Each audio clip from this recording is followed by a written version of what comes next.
Welcome to Metro Talk. I'm Kent Shuffle. Thanks for being with us. Jim Schrader is here. Jim's the publisher of the Telegraph. Welcome, Jim. Hi, Kent. And Pat Gowan, one of the editors with the Post-Dispatch, is here as well. Welcome, Pat. Hi, Kent.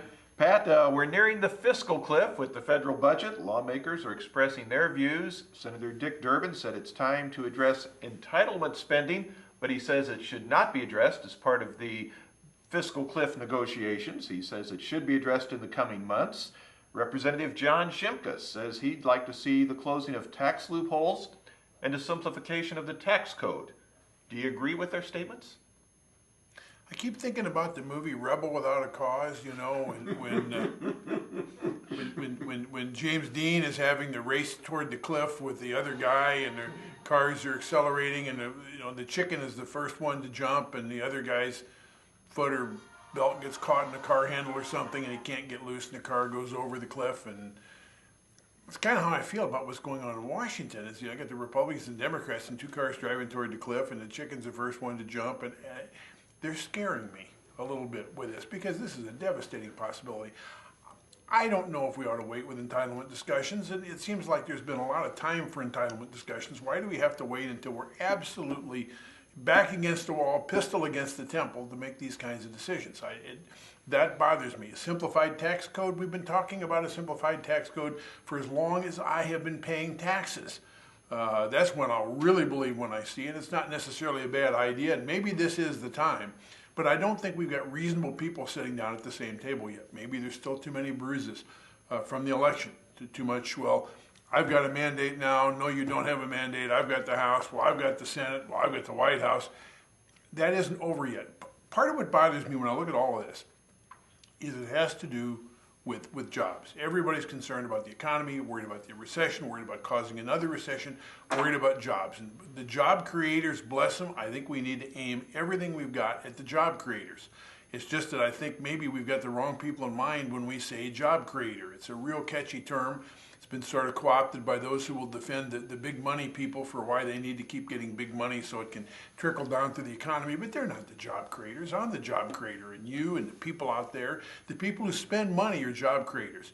This is America. We have no real unmet demands for goods. If the money's there to buy the goods, somebody will produce the goods, and that will produce jobs to create them. The reason America is strong, and is stronger than a lot of other countries, is because it had a very strong middle class to buy things. And that the charity of that helps support the underclass, and of course the profit of that helps to support the overclass, but it was a large, viable middle class that made our economy possible. We are the job creators. And if you lose sight of that, and as you're heading toward the fiscal cliff or doing any other darn thing in Washington, I think you're making a mistake. As long as you can keep people economically healthy. Now, what does that mean? Well, it might mean entitlement programs aren't entirely bad. A dollar given in Social Security benefits to somebody is likely to be a dollar spent in the economy. People don't just put the money in the closet, they spend it. The more money you can circulate, especially through the spending class, the more money will drive the economy. If I am the richest person in the world, I don't need any more toilet paper than the poorest person in the world. So the more people that the toilet paper company can get to buy toilet paper, the more money they make. But they don't make it by just catering to the people who can afford it. They make it by making it affordable to everybody who wants it. And that's, to me, the sort of the underlying theme of where these negotiations ought to go. What's good for the masses to drive this economy? Not necessarily good for the rich or the poor. The rest of it will kind of take care of itself if you can be a good steward of the buying class, the middle class, the real job creators. You talk about it being a time when we have our backs against the wall as far as the negotiations go. Is this like a union negotiation with an employer where it's hard to move issues forward until there's a deadline? It sure seems like it, but do we have to be this close to the deadline? And of course, as somebody said, was Claire McCaskill, Senator Claire McCaskill said on one of the Sunday morning talk shows a few days ago. She said, so we go over the fiscal cliff, and we suddenly raise people's tax rates so people are paying $2,000, $3,000, $4,000, $8,000 a year more in income taxes. It's untenable. She said we're going to turn right back around and have legislation to fix that. And it's going to make it all the harder for the people who would oppose that, who are using that as a bargaining chip. Whether the Republicans going to vote against that kind of tax relief when it's shoving the economy into the toilet. If we go over the cliff, it'll turn the tables back on them, but in the end you end up in the same place. The message that we're sending internationally to the people who lend us money, to the people who watch our economy, the people whose economies depend on our economy, they must think we're crazy, because we keep having, we flirt with it, with the debt ceiling problems, we flirt with the fiscal cliff. It's like we're not a very responsible government, yet we preach responsibility to the others. This is not even just a U.S. issue, it's a world issue. And if this helps destabilize the world economy, that's going to re-destabilize the American economy and make a recession all the more likely. These are people who have political I told you so's in their mind a lot of the time, and they're flirting with my livelihood and with the health of my economy, and it's not only scary, it's really very frustrating, and I have no idea as a member of the electorate how to stop it. I don't stop it by voting for or against John Shimkus. I don't stop it by voting for or against Dick Durbin. It's got to be on a broader scale than that. Jim, Senator Durbin says that we need to address entitlements, but it's not the right time to address those entitlements as part of the negotiations regarding the fiscal cliff. Congressman John Shimkus says he'd like to see tax loopholes closed, a simplification of the tax code. Do you agree with their statements? We're going to need a combination of all of the above, and some that possibly may not have even been proposed as yet.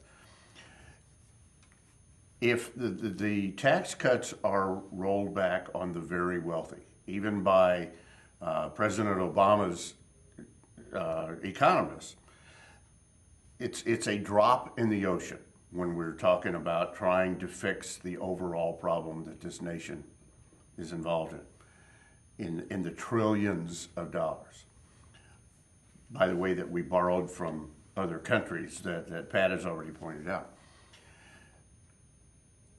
If we cripple or continue to cripple the middle class, which is where the vast majority of the tax dollars are raised, it's not the people making $250,000 up, it's the vast majority of people that are living somewhere between the federal poverty level and, if we want to use that government assigned number of 250,000, it's that group of people, because there are more of them that are carrying the water for this nation.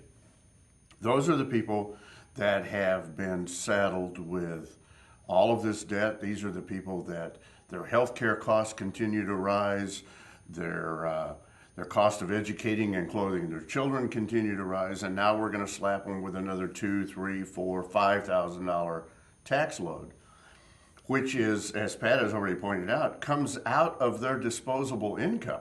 It's not necessarily that these people are setting away $2,000, $3,000, $4,000, $5,000 a year, and that's going to wipe out their savings, which, oh, by the way, is not good either. But this is coming out of grocery money. This is coming out of money that they may spend on cars, our entertainment, our trips, all of which contributes to the nationwide economy.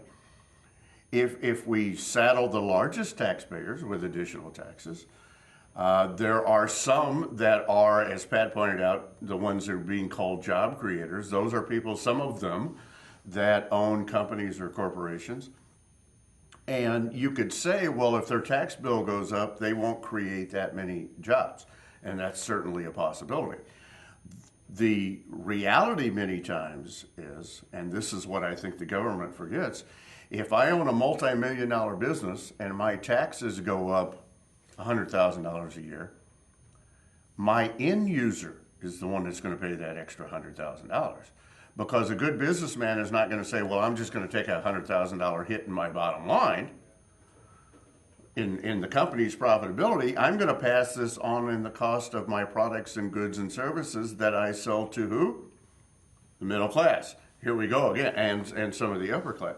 We are going to have to address entitlements. Senator Durbin says it's not a good time.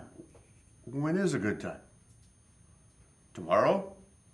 You know, we've got an election coming up in 2 years. You know, so it might not be a good time to discuss this. We always have an election coming up in 2 years. Representative Shimkus says we need to close loopholes. We hear anecdotal messages of, you know, the number of people that, you know, have what are seeming to us very high incomes and they never pay any income tax. We hear about that all the time. Well, that's not right either. If you have a middle class taxpayer that is paying 30 to 40% overall of their paycheck out in taxes, that's not right either. When you have the major wage earners sometimes have investments and other things and can dodge some of that. So we're going to have to do both of these. I agree with Pat's assessment that $1 in Social Security, however, does not go in a box and get hid under a bed. Most people that collect Social Security need that money to live on. That's money that they need to spend just to continue to exist. So I think we need both. As far as the waiting to the last minute, Government 101 goes on in the state of Illinois. It goes on in Washington, D.C. It's this last minute negotiations. It goes to the 11th hour. And, it's threatened by filibuster, or, you think about Mr. Smith goes to Washington and Jimmy Stewart standing on the floor, arguing. This goes down to last minute negotiations so these lawmakers can go home and say, look, I stood up for you, or I stood up for this group over here. And at the end, we got a bill that neither one of us agreed with, but I fought the good fight. But something has to be done. And if nothing else, as Pat pointed out, the message that we send to the rest of the world, if we can't get this resolved before the end of December, is that this government system that we have is broken. And oh, by the way, I don't want it decided on 11/59 and December 31st. I would like to have a little more time for the lawmakers to look at it before this thing goes down. Things like these last-minute negotiations are the ones that bring us huge tax increases that people then dance around after the fact and try to figure out how to pull back. You're assuming they're going to work New Year's Eve there. Well, they're not going to. Of course not. I'm using that figuratively more than literally because we all know they have to get back to their home districts so that they can talk to their constituents before the Christmas holidays. Before the holiday season. It's not a Christmas holiday anymore. That's not politically. What do we call it now? Before the winter break or the winter solstice break. We need to take a break ourselves. We've got more coming up in a moment. Hi, I'm Audrey Lucchese, and I'm from Alton, Illinois. I love music, and that's why I came to Lewis & Clark. It's been an amazing experience here at Lewis & Clark, working with students that are so talented, coming from all over the area, and they work so hard to follow their dreams. The music faculty at Lewis & Clark they're fantastic, and they're there every step of the way to push you to follow your dreams.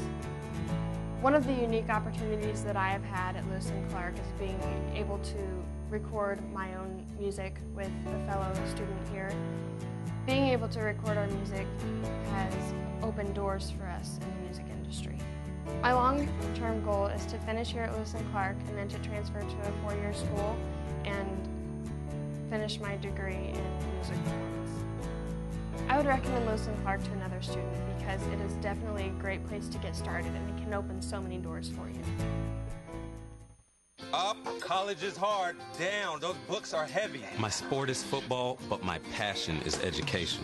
Right up here. So every year I take promising high schoolers on a college tour And lights there, darks there. to show them that higher education means a brighter future. My name is Nnamdi Asamoah. I don't just wear the shirt, I live it. Find out how you can live united for education. Give, advocate, volunteer. Go to liveunited.org. Do you wear this?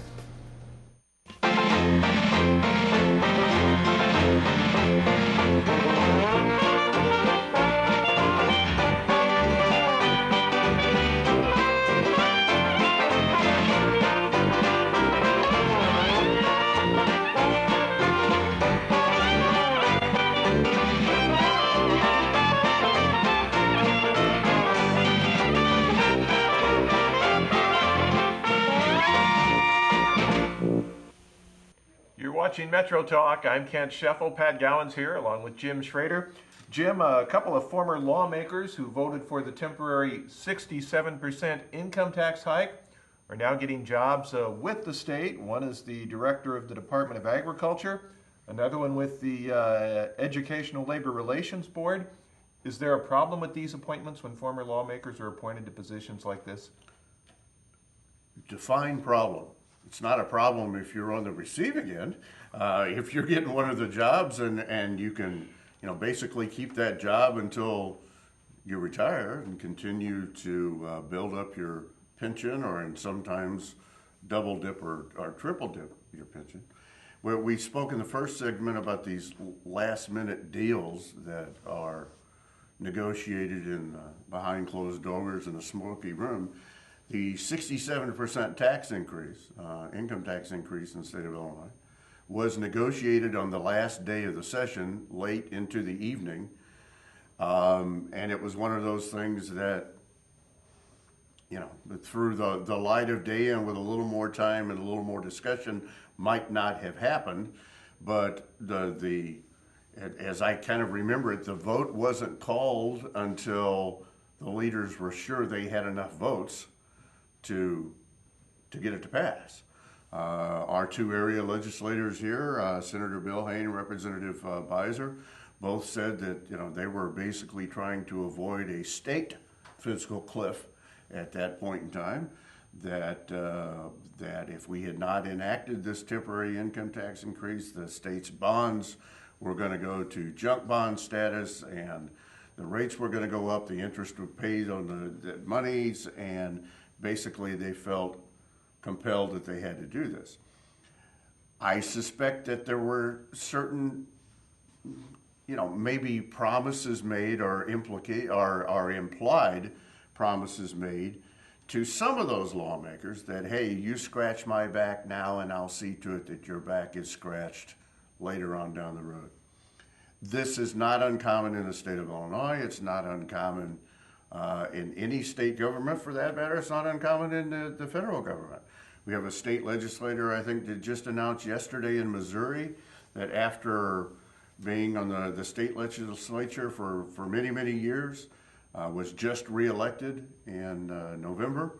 He is going to step down in February to take a job as a director of a statewide electrical network. These are people that, in theory, know the decision makers, they know the players, they are believed to be able to connect the dots between either state-supported or state-owned companies and the private parties. It goes on all the time. Does it bode well for us as the taxpayers? If these people are competent, I don't care. If they are getting political appointments just as a payoff for a back scratching that went on somewhere down the road, then I've got a problem with it. And that happens all too often. We go back to our founding fathers, and one of the things that was nice about most of the founding fathers is they didn't need an income for governing. These were rich landowners or wealthy landowners, successful businessmen, and they didn't have to worry about things like, what will we do when I finally am no longer a leader here?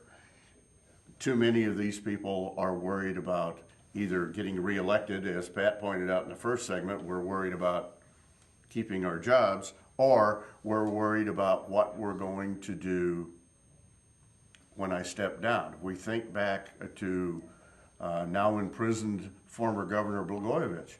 One of the things that he was worried about was what he was going to do and what type of a state job or a government job he was going to have when he was no longer governor. He was worried about things being golden for him. It goes on all the time. I don't particularly approve of it, but it would be difficult to prove a quid pro quo here, unless you could find a document somewhere that says, if you vote for this now, I will see to it that you get this specific job somewhere down the road, and you'll never find a paper trail like that. Pat, we've got two lawmakers who voted in favor of the 67% temporary income tax hike, now moving into state positions appointed by Governor Quinn. Is there a problem with that? Well, first, let me point out that Blagojevich did succeed. His plan was to find a way to get the taxpayers to support him after he was governor. And he did. Good point. So the argument here is that Governor Quinn has rewarded two guys who voted for the 67% tax increase, two lame duck Democrat votes, by giving them state jobs. Slight spoiler alert, if you go see the movie Lincoln is about Abraham Lincoln trying to pass the anti-slavery amendment, and one way he is doing it is by getting political jobs for lame ducks or others who will support him in the Congress. Not only knew it's lauded in the Steven Spielberg movie, this very thing. Everybody who gets these jobs has gotten it for some political reason. There are political connections of one sort or another. Doesn't make them incompetent, but there are political reasons. If by some chance we know that the reason that Bob Fleiter is the head of agriculture and Mike Canton is on the Education Labor Relations Board, if we know that that's because of their vote, this is really very rare. We know if that's the reason, that's exactly, we would know exactly what the reason was they have these jobs, and if that's what it's about, I don't know that that's a bad thing. I shudder to think that what would happen in the state of Illinois without that income tax increase. I didn't want to pay higher taxes any more than anybody else did, but Illinois was a very low tax state, and back was really against the wall. So they may have done the right thing. No one suggested I'm aware of that Mr. Fleiter or Canton are not competent in what they're doing. It's just people are connecting political dots. Well, duh, you can learn that in civics class in high school. So I'm hardly, I find this something less than fascinating. We need to take a break. We'll have more Metro Talk right after this. Hello and welcome to another edition of the Lewis and Clark Minute. Today we're going to be talking with Michelle Singley about the dental hygiene program. Dental hygiene students learn a variety of treatment skills when they're enrolled in the program at Lewis and Clark. For example, students learn to take a thorough medical history, to perform a head and neck assessment, including an oral cancer screening, and to assess the gum tissue, teeth, and bone of their patients. The students also take dental x-rays, perform dental cleanings, place dental sealants to prevent cavities, and treat the patient's teeth with fluoride or fluoride varnish. Dental hygiene students also teach others to take good care of their teeth with oral hygiene aids such as brush and floss. Our Gina the giraffe puppet is one of the students' favorites. We take her out to the schools to teach the kids good oral habits. For more information about the dental hygiene program, call us at 468-4413, and you can meet Gina. This has been your Lewis and Clark Minute.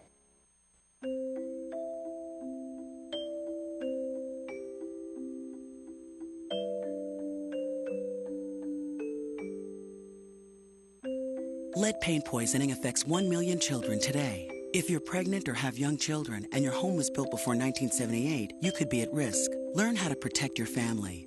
To find your home's danger zones, the health effects, or just to find help, log on to leadfreekids.org.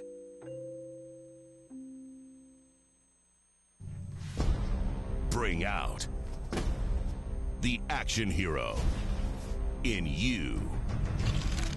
Fuel up right and get energized.